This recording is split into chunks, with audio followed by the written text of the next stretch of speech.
In the summer of 1968, a boy named Tommy Ashworth in Huddersfield left the house after breakfast and did not come home until the street lights came on. His mother knew he was somewhere on the street, or in the park, or in the fields behind the estate. She did not know exactly where. She did not need to know, the street knew. Mrs. Pearson at number 14 would see him and tell her if something was wrong. The whole neighborhood was the supervision, and it worked. Number 13 on this list was done by every child in working-class Britain and across France, Germany, and the Netherlands from the time they were old enough to carry a bag, and is now so completely absent from childhood that most children today have never heard of it. Number 7 earned more pocket money per week than most children today receive in allowance and required nothing but a bicycle, a pair of working legs, and the willingness to be out of bed before 6. And number 1, the thing at the very top of this list, was not an activity or a game or an organized event.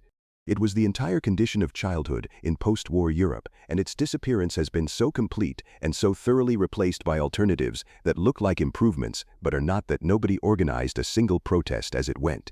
These are 20 things that European children did between 1955 and 1985 that no child does anymore, in the streets and parks and back alleys and fields of Britain, France, Germany, and the Netherlands, before the traffic made the street dangerous, before the stranger danger panic made unsupervised play unthinkable, and before the screen made staying inside preferable to going out.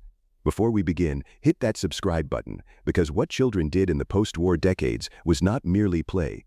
It was an education in the management of freedom that the modern world has replaced with structured activity and digital entertainment and called the replacement an improvement. Let us count them down. Number 20, collecting glass bottles for the return deposit. Every lemonade bottle, every beer bottle, every Corona pop bottle in Britain carried a deposit of between a penny and threepence in the 1960s and 1970s that could be redeemed at any shop that stocked the brand. Children who understood this walked the streets, the parks, and the canal towpaths on Saturday mornings, collecting every bottle they could find and presented their haul at the corner shop for cash. A productive bottle collector could accumulate between 1 and 3 shillings on a Saturday morning. In France, the equivalent practice around the consigne bottles on bistro tables provided a similar Saturday morning income for children who knew which cafes discarded their empties in accessible dustbins. When non-returnable plastic bottles replaced the glass deposit bottle through the late 1970s and 1980s, the economic incentive that had kept a generation of children litter-picking vanished overnight. Number 19, the paper round. Before the internet made news available instantly, every household in Britain and every equivalent in Germany, France, and the Netherlands that took a morning paper received it before 7 o'clock from a child on a bicycle with a canvas bag over the handlebars. The paper round in Britain in the 1970s earned between £1.50 and £2.50 per week for getting up at 6, collecting the papers from the newsagent and delivering them on a circuit 7 days a week. This was real money for a child. It required discipline, punctuality, physical fitness, and the acceptance of all weathers without complaint. When free newspapers and the internet reduced household subscriptions, the number of deliverable papers fell below the threshold of economic viability, and the paper round contracted to a fraction of its former scale. Number 18, playing conkers. Every September and October across Britain, when the horse chestnut trees shed their fruit, every child in the country was engaged in the ritual of collecting conkers, hardening them by various disputed methods, threading them on string, and striking an opponent's conker until one shattered. A champion conker that had survived multiple encounters was a genuine object of envy and a marker of status in the informal hierarchy of the playground. When schools began banning conkers on health and safety grounds through the 1990s and 2000s, and when the supervised playground replaced the unsupervised one, the game that had been played in England since at least the 17th century faded from the mainstream of childhood. Number 17, Saturday morning pictures at the cinema. In every town in Britain and across continental Europe in the 1950s, 1960s, and well into the 1970s, the Saturday morning children's film program was a weekly ritual attended by hundreds of children paying between threepence and a shilling for 90 minutes of cartoons and adventure films in a cinema full of noise and unsupervised sociability. The ABC Minors in Britain, the Salle de Gosse in France, the equivalent programs in Germany provided a shared cultural experience that was the children's version of the working men's club. When the video recorder arrived and children's television expanded to fill Saturday morning, the cinema could no longer compete and the program ended. Number 16, building dens and camps. in the waste ground behind the factories, in the woods at the edge of the estate, in the back alleys behind the terraces, and in bomb-damaged buildings not yet demolished. Children of the post-war decades built private territories that adults neither knew about nor entered. The construction of a good den from salvaged wood and corrugated iron was a genuine engineering achievement requiring cooperation, planning, and the management of competing interests within a group. The den was also the location of the first genuinely private conversations of childhood, where the adult world was discussed without adult presence and where identity began to form independently of parental supervision. When waste ground was developed, bomb sites cleared, and unsupervised outdoor space contracted, the den went with it. First pattern break. Here is where things get interesting, because the activities described so far were primarily recreational. But the next entries describe the ways in which post-war European children participated in the economic life of their families and communities in ways entirely replaced by organized leisure activity, leaving a generation with no experience of the relationship between effort and reward that the activities on this half of the list provided. Number 15. Helping with the harvest and seasonal farm work. In rural France, Germany, Belgium, and Britain, and in the semi-rural fringes of industrial cities, children participated in seasonal agricultural work throughout the post-war decades. The potato harvest in September kept a generation of British children out of school for a week in many parts of the country, working alongside their parents in the fields for cash paid daily by the farmer. In France, the grape harvest of October was a family expedition in which children participated from the youngest age capable of carrying a basket. The cash earned was real, the work was hard, and the experience of contributing meaningfully to a family's income was one that most working-class children of the post-war decades shared and that is now essentially unavailable. Number 14. Running errands for neighbors for pennies. The culture of the penny errand extended naturally into the willingness of a child already going to the shop to take a similar list from the elderly neighbor for a penny or tuppence.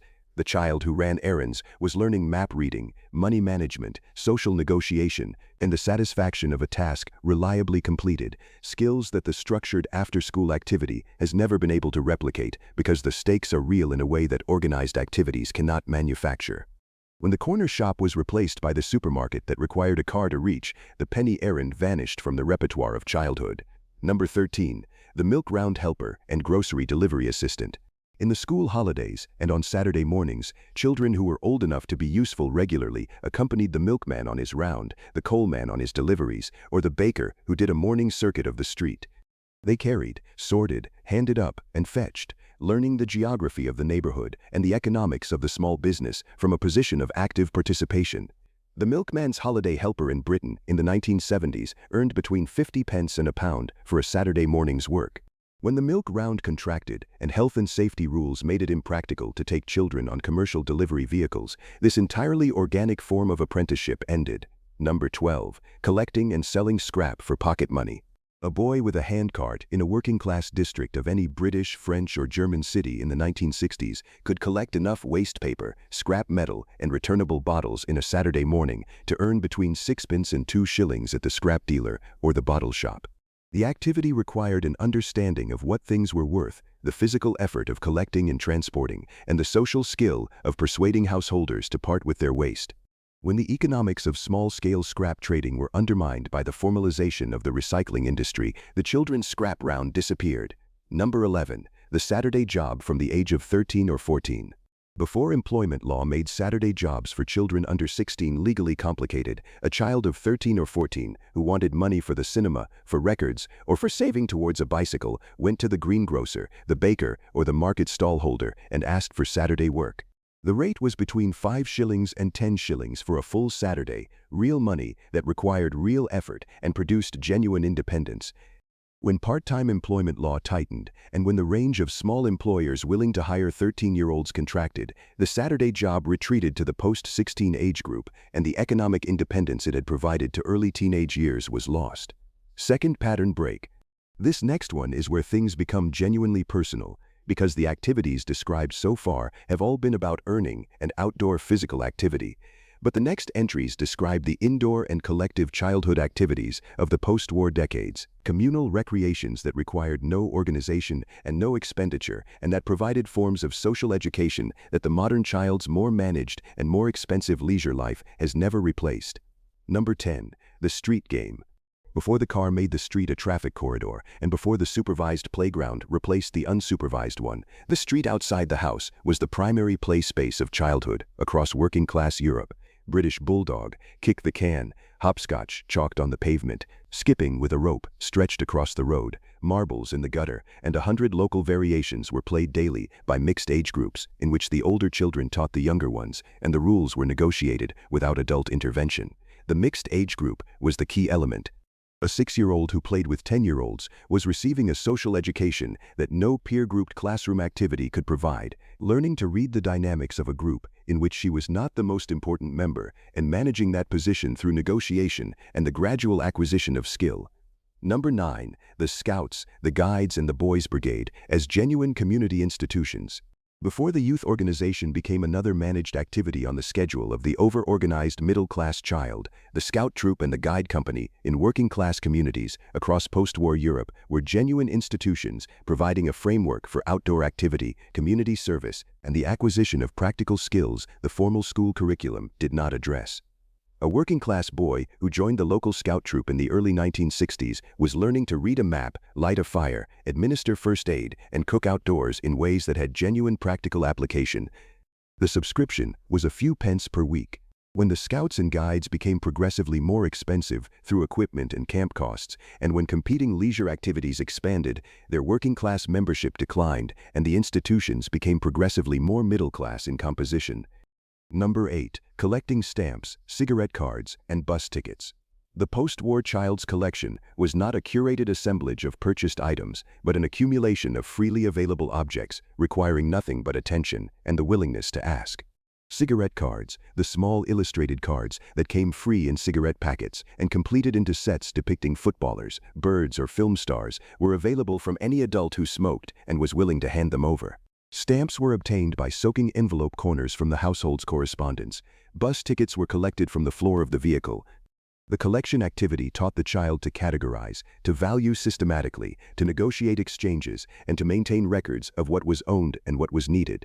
Number 7. The paper round before and after school. We described the morning paper round earlier. But in the 1960s and 1970s, many children also ran an evening paper round after school, delivering the local evening newspaper between 4 and 6 in the afternoon. The evening paper round earned between 75 pence and £1.50 per week on top of the morning round money, giving a child who ran both rounds a combined income of between £2 and £4 weekly, genuinely significant money earned entirely through their own labor. When the evening newspaper ceased publication in most British cities through the 1980s, the evening round ended, and with it the experience of the self-funding child who needed nothing from their parents for leisure spending. Third pattern break. Here is where the story becomes most personal.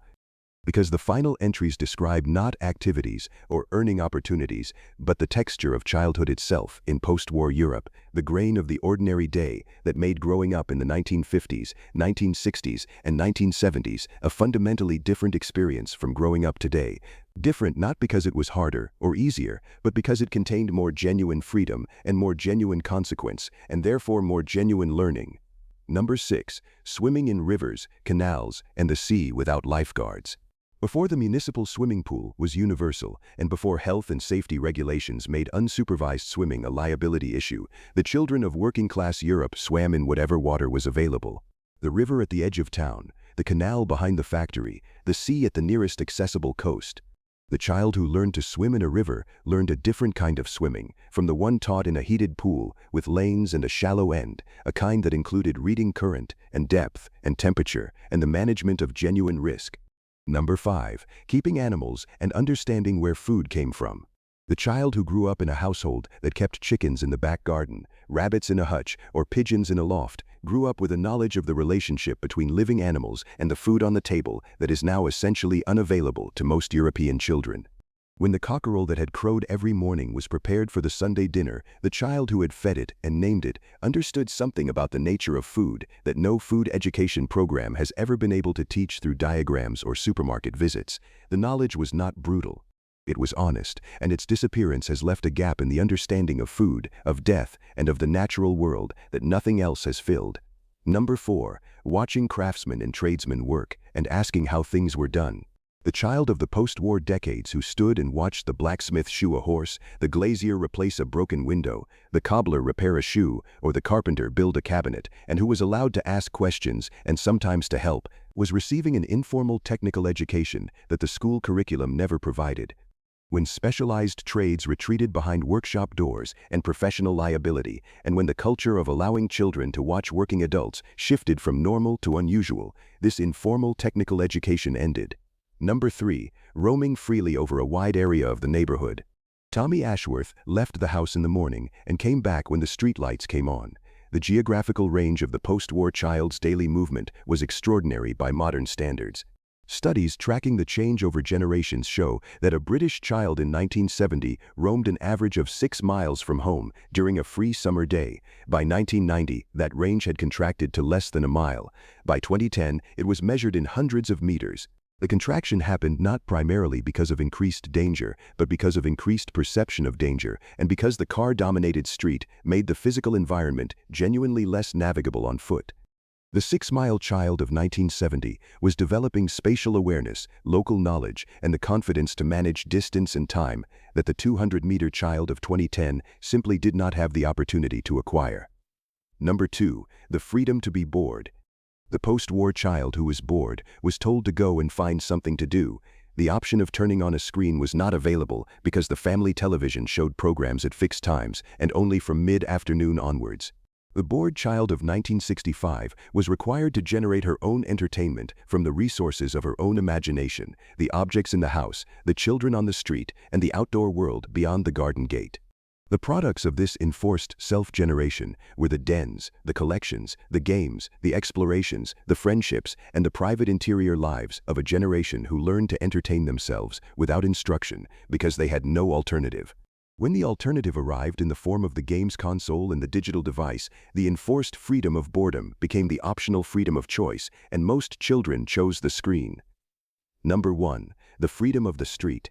At the very top of this list sits not an activity or a game or a skill, but the entire condition that made all the other entries possible: the street, the alley, the park, the canal bank, the fields, the waste ground, the woods at the edge of the estate, were the unsupervised world that post-war European children inhabited for the hours between school and dark, with a degree of genuine freedom and genuine consequence that the modern child's managed leisure life has never experienced. Tommy Ashworth was somewhere on the street, or in the park, or in the fields behind the estate. The street knew. Mrs. Pearson at number 14 would see him. The whole neighborhood was the supervision. And it worked not because it was safe in the way that modern safety is defined, with barriers and waivers and trained supervisors, but because it was real in a way that managed safety is not. Real consequences, real geography, real other people, with real authority, real freedom, and real responsibility for using it. These 20 things share a quality that the modern child's leisure life, richer in provision and poorer in experience, has never been able to replicate. They were all real. The danger was real, the money was real, the freedom was real. The consequence of misusing it was real. The education they provided was real in ways that the structured alternative has never matched, because the structured alternative removes the realness in the name of safety, and in doing so, removes the education. Your parents and grandparents did not know this was an education. They called it childhood, and they were right. The knowledge is still here. They knew. Now you know, too.